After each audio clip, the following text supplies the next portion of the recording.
Programa Opinião Socialista, o jornal que sempre teve um lado, o lado da classe trabalhadora.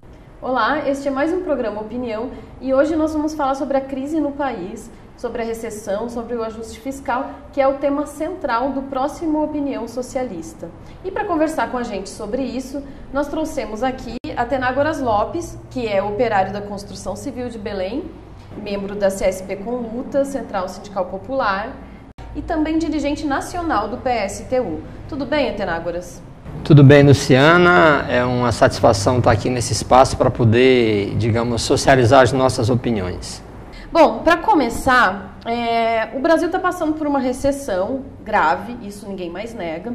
Inclusive já se fala que é a pior recessão desde a década de 30. Mas qual é o tamanho dessa crise realmente? É uma crise de uma proporção imensa, uma crise comparada à crise de 29, mundialmente falando, e que tem um efeito do mesmo peso, digamos assim, na economia brasileira. Inclusive, com o aumento da taxa de juros, aquilo que era um comprometimento de mais de 50% do nosso orçamento para pagar juros e serviços da dívida pública, com essa política de aumento de juros, isso já está na esfera dos 60% de comprometimento. Ao passo que o governo, para tentar, na filosofia de um governo que se diz dos trabalhadores, tirar, aspas, o país da crise, o que ele tem feito? Medidas por medida de retirada de direito da nossa classe, ou seja, achatando o poder de compra, aumentando a aflição.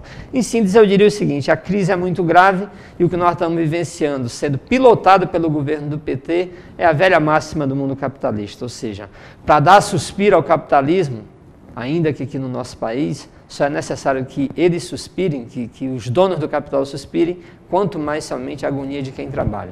Você falou que essa crise já atinge as famílias. Como, concretamente, essa crise está dentro da casa das famílias, no orçamento familiar? Como que está afetando a população e a classe trabalhadora?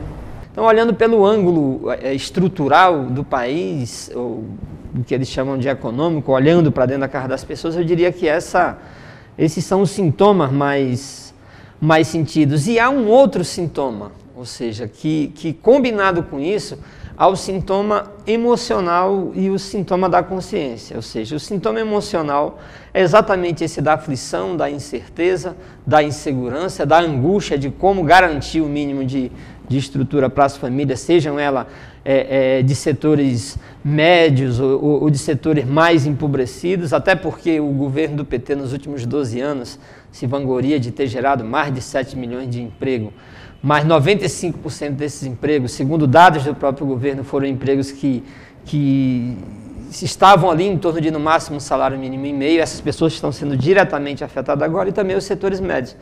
Então há esse sentimento de incerteza, mas há um tema na consciência que leva a que esses setores mais empobrecidos, que inclusive por um determinado tempo alimentaram ilusões de que agora a sua vida estava melhorando ou iria melhorar em certa medida. Ou seja, o que nós estamos vendo é que no aspecto da consciência há não só uma decepção, mas uma indignação muito profunda, que se concretiza num grau de ruptura nunca visto com o Partido dos Trabalhadores.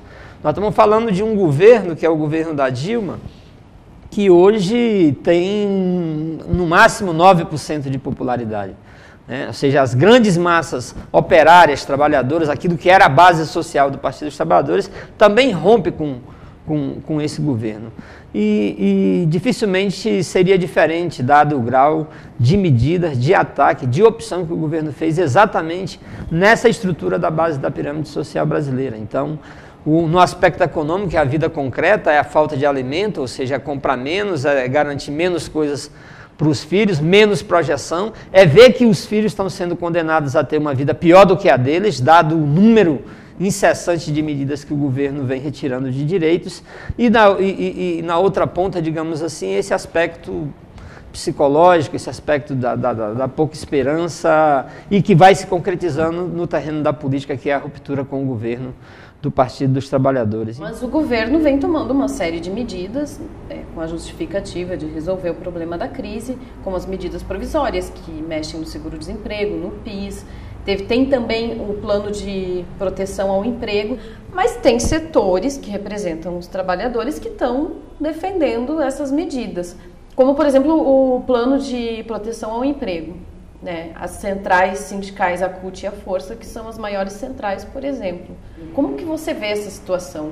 Há que se perguntar, autorizado por quem a direção da CUT e a direção da Força, a direção dessas centrais superestruturadas ligadas aos gabinetes, às participações no governo, em nome de quem elas estão autorizadas a retirar o PIS das pessoas que ganham até 2 salários mínimos, a autorizar agora a reduzir, fazer negociação de reduzir salário em até 30%, a aceitar a restrição ao acesso ao seguro-desemprego, a ficar fazendo propaganda que o tal fator 8595, que agora, na medida escalonada, vira 90 a 100, que é o objetivo do governo, isso significa uma agressão estrutural aos direitos dos trabalhadores. Então, em nome de quem essa superestrutura está negociando? Então, nós achamos que o caminho precisa ser construído, o outro caminho, é o caminho da unidade, da resistência, como muitos trabalhadores têm resistido a esse ataque do governo do PT.